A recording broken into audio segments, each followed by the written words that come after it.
अल्लाह का लाख लाख शुक्र है, असद खैर खैरियत से घर वापस आ गया।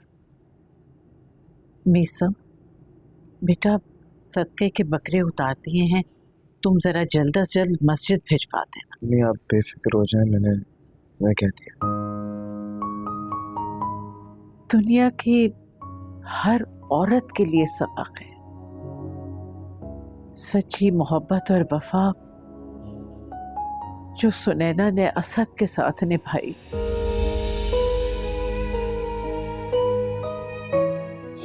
मेरी तो इतनी उम्र गुजर गई, मैंने नहीं देखा कि किसी बीवी ने इतनी बड़ी कुर्बानी दी हो अपने शौहर के लिए।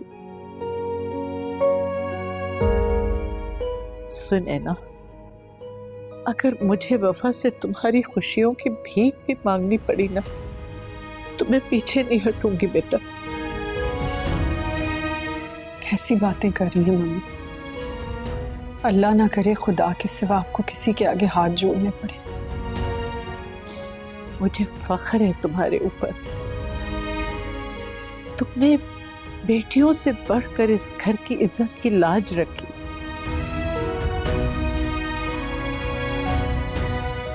मेरा खुदा गवाह है, मैं किसी लालच पे ये बात नहीं कह रही।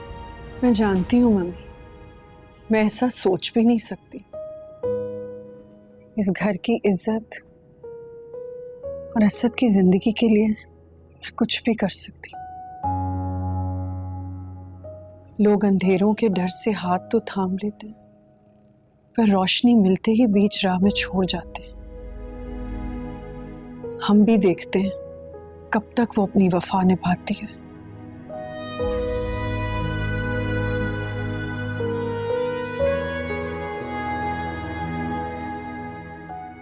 आप फिक्र ना करें भाभी, वफा का किस्सा भी बहुत जल्द खत्म हो जाएगा, क्योंकि सच ज्यादा दिन तक छुपता नहीं है।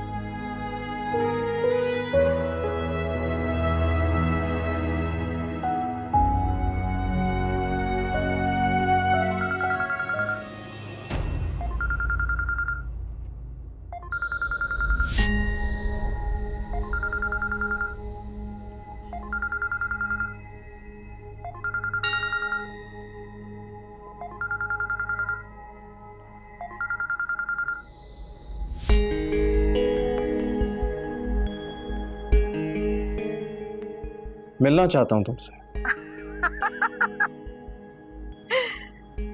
याद है मैंने तुमसे कहा था कि आज मैं तुमसे मिलने के लिए बोल रही हूँ, लेकिन ऐन मुमकिन है एक दिन ऐसा भी आए जब तुम मुझसे मिलने के लिए कहो। कुछ पूछा है तुमसे? हाँ, दे देती हूँ जवाब, लेकिन पहले जरा अपनी बीवी से तो बात कराओ।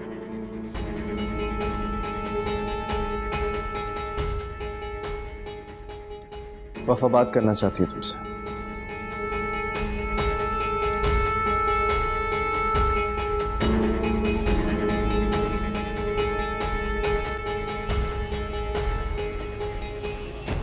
Hello. Hello Mrs Meesam, how are you? याद है मुझसे क्या कहा था तुमने कि इस बार मेरा पाला शिजा से नहीं बल्कि मीसम की बीवी से पड़ा है, तो तुम भी कमर कस लो, क्योंकि इस बार तुम्हारा पाला वफा से नहीं अपनी जेठानी से पड़ा है। जानती हो शिजा, तुम्हारे घर की बुनियाद में वफा नाम की ऐसी ईंट चुनवा दी गई है जो तुम्हारे घर की ईंट से ईंट बजा देगी। चलो अपने हबी को फोन देना हम जरा।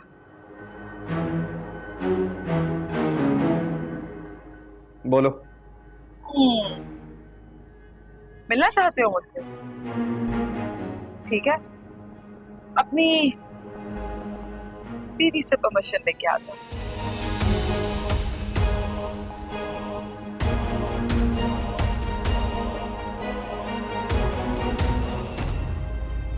आपने कभी ऐसी माँ देखी है जो झोली फैला फैला के अपनी औलाद को बद्दुआ दे रही?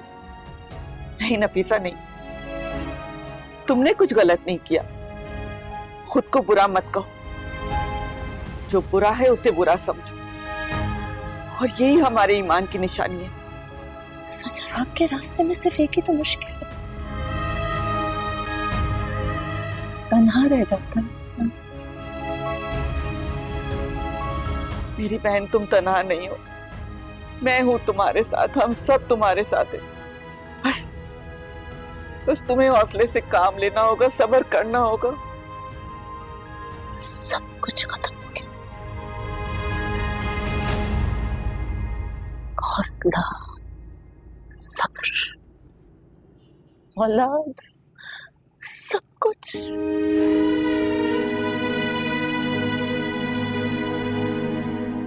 कितने खुश नसीब होते हैं ना वो लोग जो बेहालात होते हैं, बेखौफ जिंदगी जीते।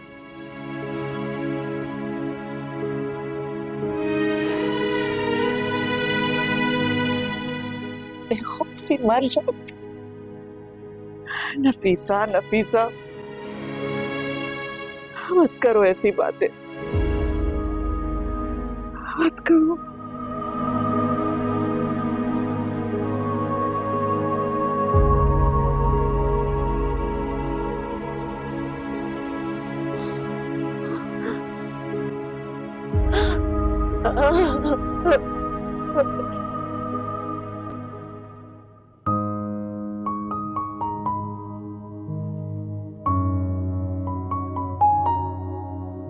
आपके लिए सूप बनाया था, पी लीजिए। Thank you. सुना ना,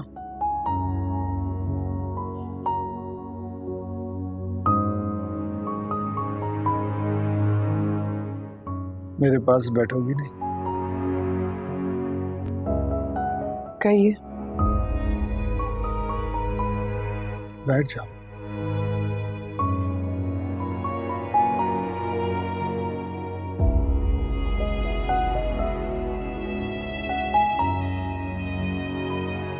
नाराज हो मुझसे?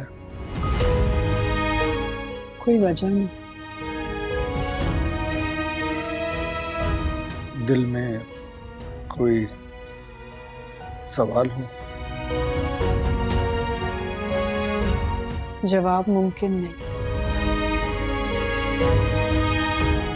तो फिर मेरा ख्याल किस लिए? अपने लिए।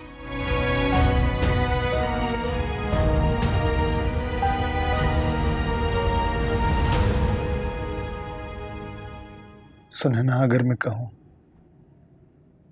कि मुझे माफ कर दो,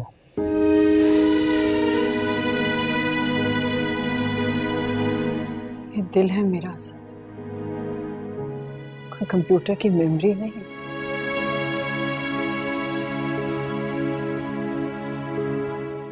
सुनैना, अपने दिल को मजबूत करके तो देखो।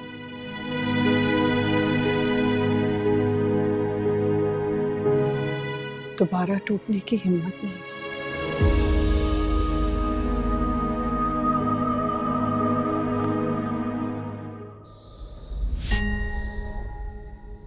आखिर तुम चाहती क्या हो वफा? चाहती तो मैं तुम्हें थी, मगर तुमने मुझे नहीं चाहा। होश में रहकर बात करो वफा। होश तो मैंने उड़ा दिया, तुम्हारी पूरी फैमिली की वफा, मैं तुमसे फजूल बातें करने नहीं आया यहाँ पर। अच्छा, क्यों? यूनिवर्सिटी के टाइम तो बहुत फजूल बातें किया करते थे। क्या हुआ? याद नहीं आ रहा? मैं याद करा देती हूँ। 1.5 लाख का सेल फोन, 2 लाख की डायमंड की अंगूठी,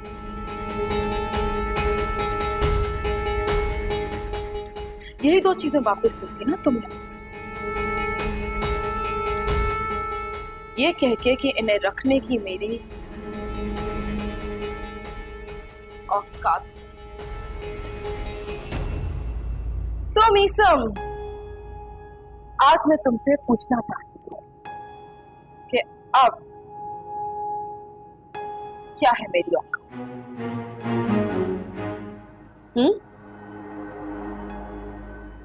Come on. I'm listening. देखो वफा, मैं यहाँ पर माजी के किस्से दोहराने नहीं आया। अच्छा, तो फिर क्या करने आए हो?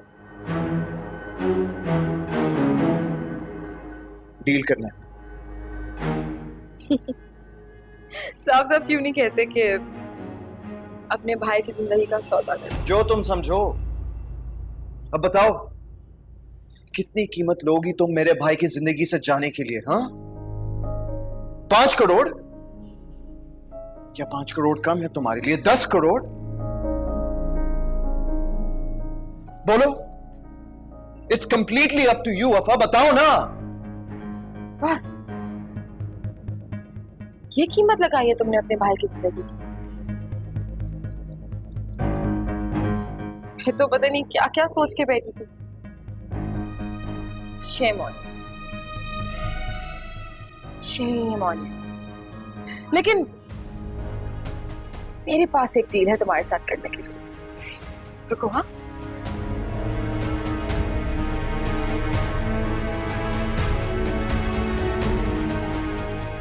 तुम चाहते हो कि मैं तुम्हारे भाई की जिंदगी से चली जाऊं, है ना? Okay then.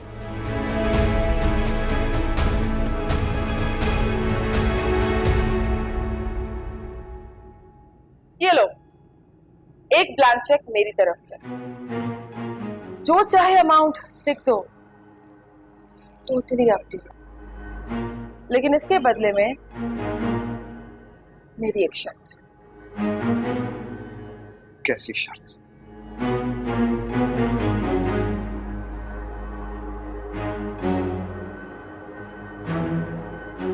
तुम चाहते हो कि मैं तुम्हारे भाई की जिंदगी से चली जाऊं, है ना?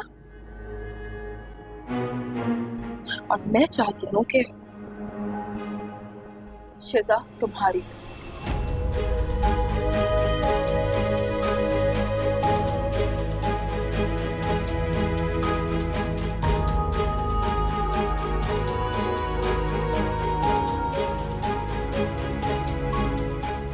जो भी फैसला करना सोच समझ के करना, क्योंकि तुम्हारे इस फैसले के आगे 3 जिंदगियां दांव पे लगी। एक तुम्हारी भाभी की,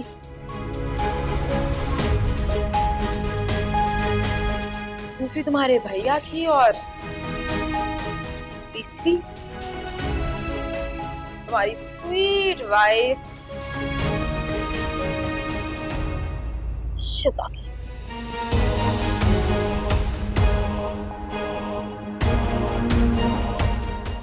अरे रिलैक्स मेरी जान, ये इतनी बड़ी बात नहीं, और वो भी तुम्हारे लिए।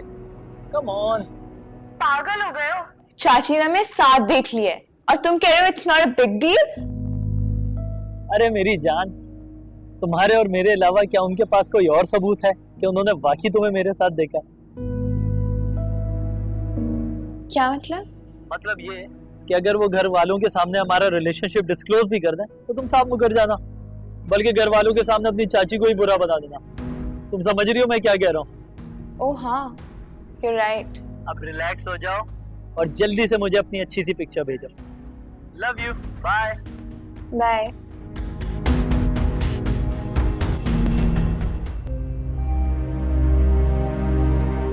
जो भी फैसला करना सोच समझ के करना, क्योंकि तुम्हारे इस फैसले के आगे 3 जिंदगियां दांव पे लगी हैं।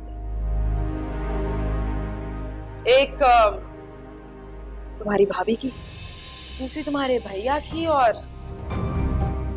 तीसरी शिजा की। मीसा, मैं तुमसे कहती रही कि सब कुछ उस लड़की वफा की वजह से हो रहा है, लेकिन तुमने मेरी एक बात ना मानी। वो लड़की हम सबको तिगनी का नाच नचाई, जिसकी 2 टके की औकात नहीं थी, वो हमें औकात दिखा।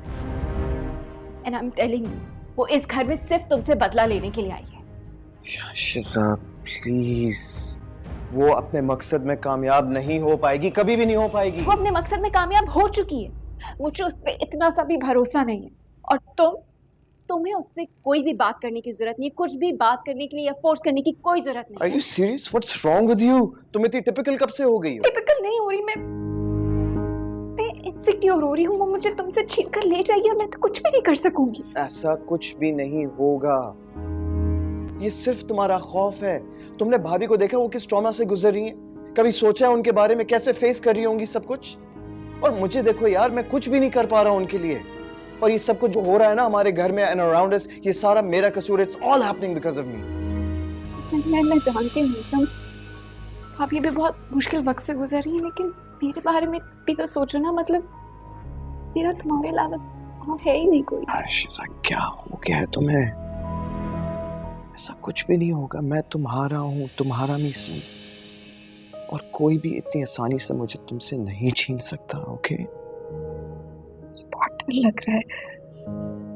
मैं तुम्हारे बगैर नहीं रह सकती। मैं तुम्हारे बगैर मर जाऊंगी। मरती है तो मर जा मेरी बला से, उससे मैं मीसम से दूर करके ही छोड़ूंगी।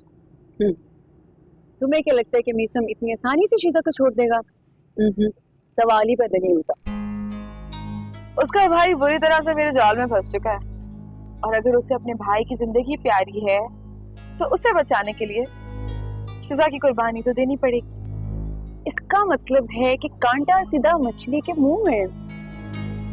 एक बात तो बता वफा, तुझे ये दुनिया के तानों से डर नहीं लगता?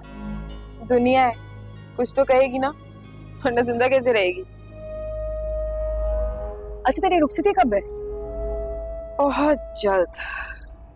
तुम्हें क्या लगता है कि उसके घर वाले मान जाएंगे? समझो मान गए।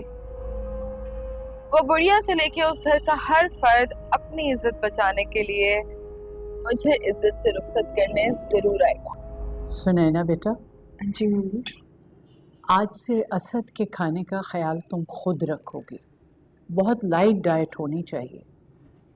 मैं इसके खाने में कोई बदएहतियाती बर्दाश्त नहीं करूंगी। जी मम्मी।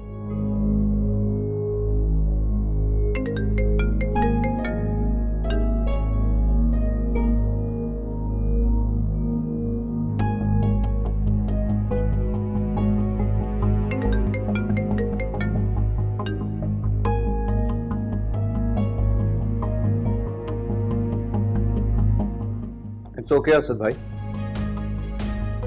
आप कॉल अटेंड कर लें। श्योर? हाँ श्योर। ठीक है। सुनैना, मेरा नाश्ता रूम में लेकर आ जाना। Thank you.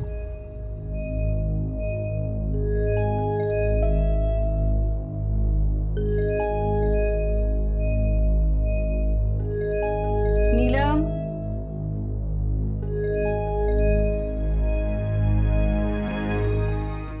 अस्सलाम वालेकुम।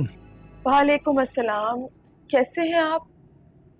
बस तुम्हारी आवाज सुन ली ना मैंने, देखो बिल्कुल ठीक हो गया हूं मैं। Seriously sir, missing you so much, seriously. तो फिर क्या सोचा? इसका मिस यू का भाई? यही कि हाँ, तुम्हें इस घर में आना होगा। सच? सच। और मेरा तुमसे वादा है कि मैं तुम्हें पूरे मान के साथ, पूरी इज्जत और एहतराम के साथ इस घर में लेकर आऊंगा इंशाल्लाह। मुझे आपकी वफा पे पूरा भरोसा है। मैं जानती हूँ कि आप मेरी कही भी बात कभी रद्द नहीं करेंगे। और मुझे तुम्हारी यही आदत तो बेइंतहा पसंद है कि तुम जो भी ख्वाहिश करती हो जायज करती हो। तो फिर एक और जायज ख्वाहिश पूरी करनी होगी असद आपको। वो क्या? असद, मैं चाहती हूँ कि मेरी रुखसती भी बिल्कुल वैसे ही हो जैसे हर लड़की की ख्वाहिश होती है।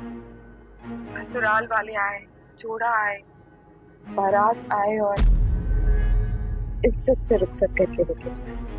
सहर सब कुछ ऐसे ही होगा जैसे तुम चाहती हो इंशाल्लाह। बस देख लीजिएगा कि सुनैना भाभी को किसी किस्म की कोई तकलीफ ना हो। सब कुछ उनकी रजामंदी से हो। बल्कि मेरे दिल को बहुत सुकून मिलेगा और तसल्ली रहेगी अगर वो मुझे अपने हाथों से तैयार करेगा। बहुत अफसोस हुआ ये सुन के शराफत भाई, पहले जवान बेटा मर गया और अब बेटी का गम। जुनैद की मौत तो लिखी हुई थी, मगर नियाज भाई ने अच्छा नहीं किया। खून किया मेरी मासूम बेटी और ईबा का अपने जवान बेटों के साथ मिलकर। ये क्या कह रहे हैं शराफत भाई? हमें तो नियाज भाई ने कुछ और ही बताया था। तुम्हारी बेटी का चक्कर चल रहा है किसी के साथ, वही तुम्हारा भांजा। अरे झूठ है, इल्जाम है सरासर। अब तक बेवकूफ बनते रहोगे तुम लोग। ऐसे बदकार और फरेबी लोग अपने आप को बचाने के लिए तेरे और मेरे जैसे मासूम लोगों पर इल्जाम धर देते हैं ताकि इनका दामन साफ रहे, ये बच जाए और हम लोग धर लिए जाए। और तुम लोग बिल्कुल ठीक कहा शराफत तूने, बिल्कुल ठीक कहा। तेरी एक एक बात बिल्कुल दुरुस्त है। लोग अपने करतूत छुपाने के लिए कुछ भी कर जाते हैं, जैसा तूने किया। अपनी बेटी ब्याह कर पैसा वसूल किया, नहीं? क्या मतलब है तुम्हारा नियाज भाई? मतलब साफ है, तूने अपनी बेटी को कमान में रख कर एक तीर से दो शिकार किए। इज्जत भी बच गई और आयाशी के लिए पैसा भी मिल गया। एक बात मेरी कान खोल कर सुन ले शराफत, पहले भी मैंने कहा था कि मैं अपने दिल की कीमत लगा रहा हूं। अगर मेरा दिल टूटा तो मैं किसी को भी नहीं छोड़ूंगा। अपना एक एक पैसा हलक में हाथ डाल के निकाल लूंगा मैं। मेरे पास एक हफ्ता है, 50 लाख रुपए वसूल कर दूंगा, वरना तू जानता है मैं क्या कर सकता हूं। किसी भी हद तक जा सकता हूं, किसी भी हद तक।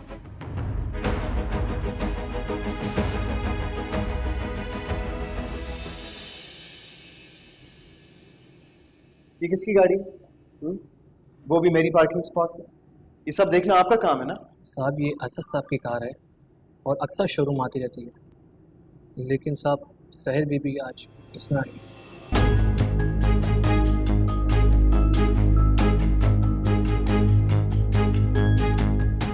तुम जाओ।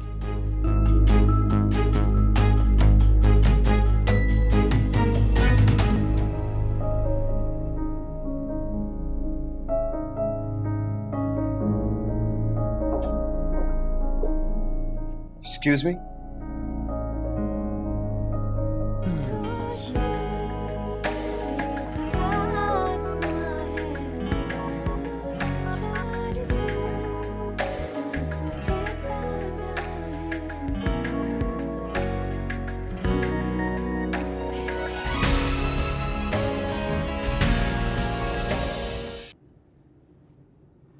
अरे देवर जी खड़े क्यों हैं? बैठे ना, अपना ही ऑफिस समझे। तुम्हारी हिम्मत कैसे हुई मेरे भाई की कुर्सी पे बैठने की?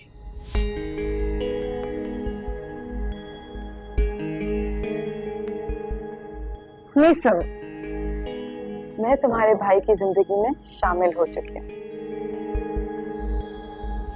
और तुम मेरी हिम्मत पे शक करते हो। वफा, आई एम सीरियस। तुम क्या कर रही हो इस ऑफिस में? क्या करूं अपनी नजरों का मीसम, जो बात बात पे तुम्हें देखने की जिद करती है। Oh just shut up.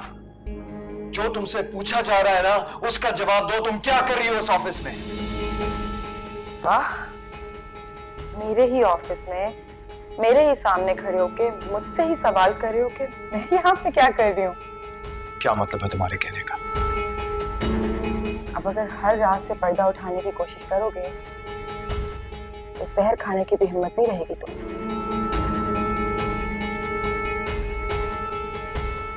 मैं अगर तुम्हें बर्दाश्त कर रहा हूं ना तो सिर्फ और सिर्फ असद भाई की वजह से।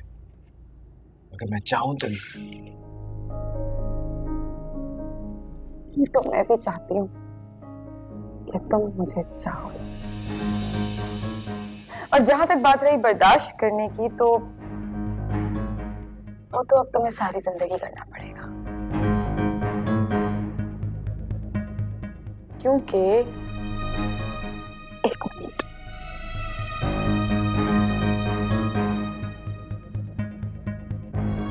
50% की शेयर होल्डर हूं अब मैं इस कंपनी में। पावर ऑफ अटर्नी तुम्हारे भैया ने ही दिया मुझे।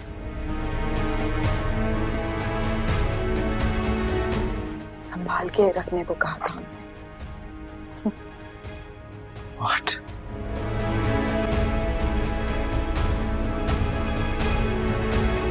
तुम्हारे लिए बस एक छोटा सा काम है। बोर्ड मीटिंग कॉल करोगे और सबके सामने उनकी नई बॉस को इंट्रोड्यूस करोगे। तुम्हारी सोच है, तुम्हारी सोच है जो मैं ऐसा वैसा कुछ करूंगा। तुम्हारी ये गलतफहमी भी अभी दूर कर देती हूँ। Just a minute. हाँ, एक मिनट।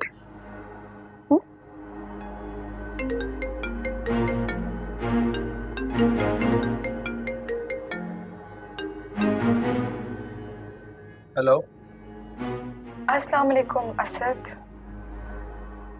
जी जी सब ठीक है ऑफिस में, बस वो देवर जी मीसम आ गए हैं और उन्हें पता चल गया है कि 50% की शेयर होल्डर बन गई हूँ मैं, तो बहुत जिद कर रहे हैं कि सबको बताना है, सबको बताना है।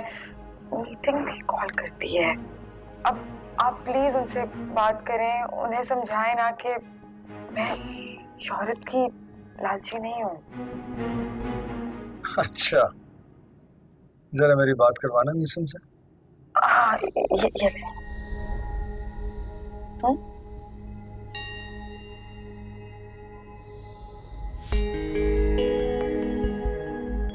जी असद भाई। मीसम, तुम जो भी कर रहे हो बिल्कुल ठीक कर रहे हो। कंपनी की 50% पार्टनर समझ कर नहीं बल्कि अपनी बड़ी भाभी समझ कर इंटरव्यूज कराना। जी ठीक है, बाय।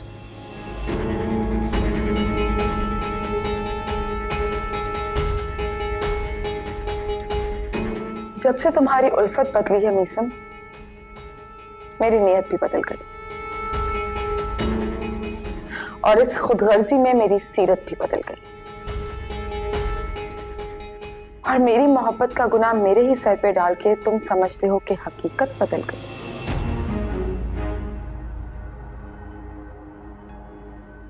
बोर्ड मीटिंग तुम कॉल करोगे या मैं असद को कॉल करूं?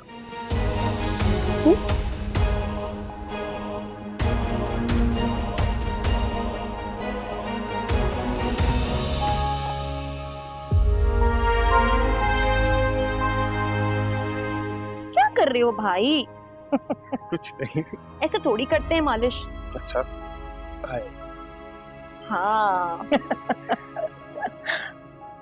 भाई आज तुमने मुझसे एक वादा करना है और वो वादा ये है कि भाभी के आने के बाद तुम बदल नहीं जाना, ऐसे ही माँ और बहन को टाइम देते रहेंगे। हाँ हाँ, ऐसे ही दूंगा टाइम।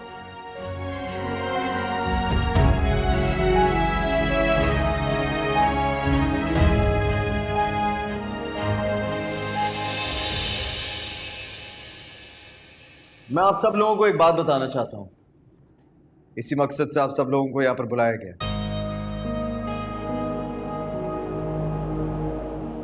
और वो बात यह है कि मिस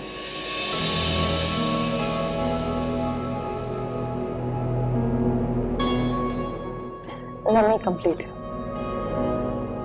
वो बात ये है कि मैं इस कंपनी की अब 50% की शेयर होल्डर हूँ।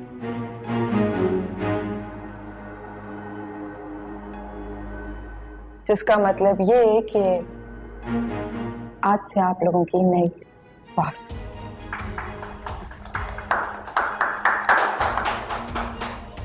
असद साहब के बाद जो रिपोर्ट करेगा वो डायरेक्टली मिस सहर को करेगा।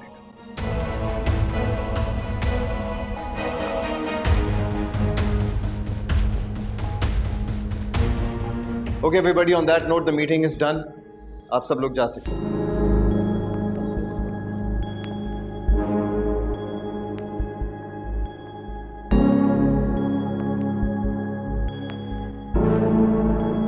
Listen.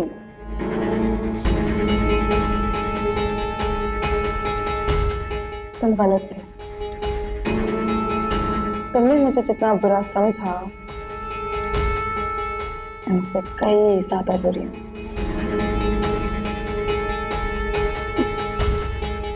और ये बात कहने में मुझे इतना मजा आ रहा है तो तुम्हें सुनने में कितना मजा आ रहा होगा।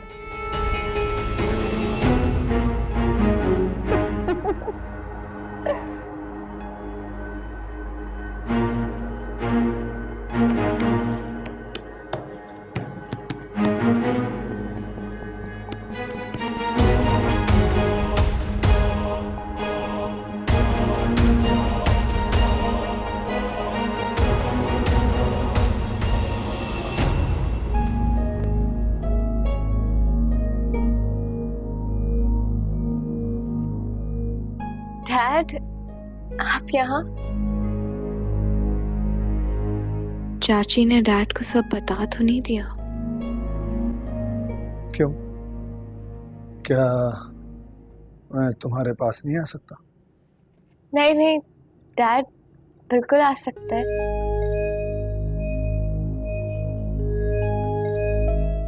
डिस्टर्ब्ड हो मेरी सेकंड मैरिज को लेके? नहीं डैड, डिस्टर्ब्ड नहीं हूँ।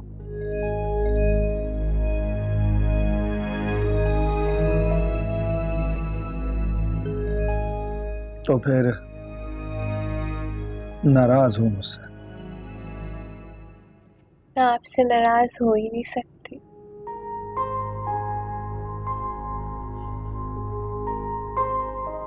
जानती हो लाइबा, जब एक शादीशुदा मर्द कोई इंतहाई कदम उठाता है तो सबसे पहले उसे अपनी औलाद का ख्याल आता है कि वो उसके बारे में क्या सोचेगी, किस हद तक बागी हो जाएगी। और कौन सा ऐसा वक्त था लाइबा कि मुझे तुम्हारा ख्याल ना रहा। मैं भी जानता हूँ लाइबा कि मैं अपनी बेटी को टाइम नहीं दे पाता, उसका ख्याल नहीं रख पाता, उसकी ख्वाहिशात को सुन नहीं पाता। मेरी बस एक ही ख्वाहिश है डैड, कि आप हमेशा मेरे साथ रहें। हम तो बहुत ख्याल रख रहे हैं इसका वकार, बल्कि सुनैना बेचारी तो बहुत ज्यादा ख्याल रख रही है, लेकिन समझ में नहीं आ रहा क्या टेंशन है, क्या बात है। जरा तुम ही पता करो। क्या हो रहा है असद? दिल के साथ साथ तुमने ब्लड प्रेशर को मुसलसल प्रेशर में रखा हुआ है। सब खैरियत तो है ना? कोई परेशानी है?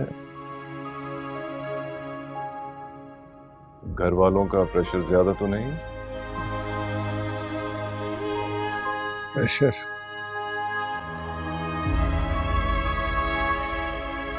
प्रेशर तो बहुत है वकार।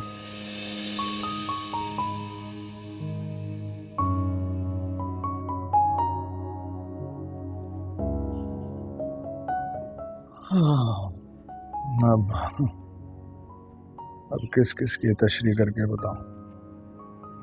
It's not good. इतना स्ट्रेस तुम अपने ऊपर तारी नहीं कर सकते, तुम्हारी सेहत के लिए बिल्कुल ठीक नहीं है। देखो, मैं तुमको एक डॉक्टर की हैसियत से नहीं बल्कि एक बड़े भाई की हैसियत से समझा रहा हूं। कमरे से बाहर निकलो, फैमिली के साथ बातचीत करो, हंसो, बोलो, अपने माइंड को डाइवर्ट करो।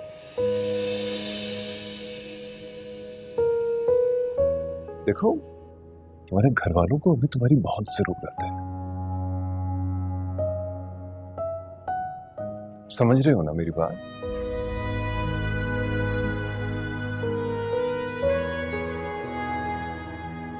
मुझे प्लीज इजाजत दीजिएगा, मैं निकलता हूँ, हॉस्पिटल पहुंचना है। मैं फिर अगले हफ्ते दोबारा आऊंगा रूटीन चेकअप के लिए। प्लीज चाय शाय पी के जाना। नहीं हसन, तुम बस खाओ और अपना ख्याल रखो, that's the most important thing. शुक्रिया शिजा तुम्हारा। जरा आना बेटा। अल्लाह हाफिज। खुदा हाफिज। ओफ शाज, व्हाट अ मोमेंट। ऐसा लग रहा था जैसे जादू की छड़ी चल गई हो।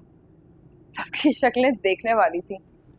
उफ, मेरा तो दिल कर रहा था कि पूरी दुनिया के सामने अपनी जीत का जश्न मनाऊं। और मीसम का क्या रिएक्शन था?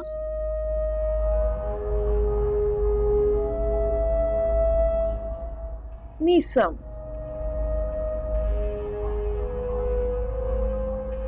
दिल तो उसका पहले से ही टूटा हुआ था, लेकिन आज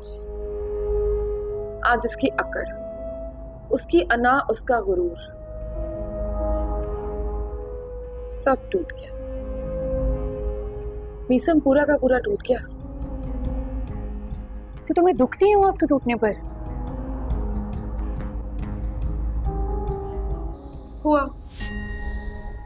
दुख हुआ, बुरा लगा, बहुत तरस भी आया। लेकिन फिर मैंने आईने में अपनी शक्ल देख ली और मुझे वो वक्त याद आ गया जिस वक्त पे उसने मेरी बेइज्जती की थी, मेरी मोहब्बत को ठुकराया था, रुस्वा किया था, मुझे पूरी दुनिया के सामने जलील किया था।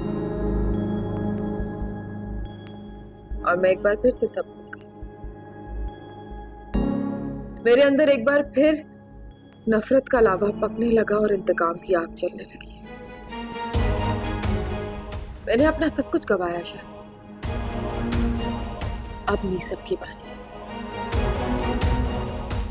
तू ना अब उसके घर जाने की तैयारी कर। असद ने कहा है, अपने घर वालों से बात करेंगे आज।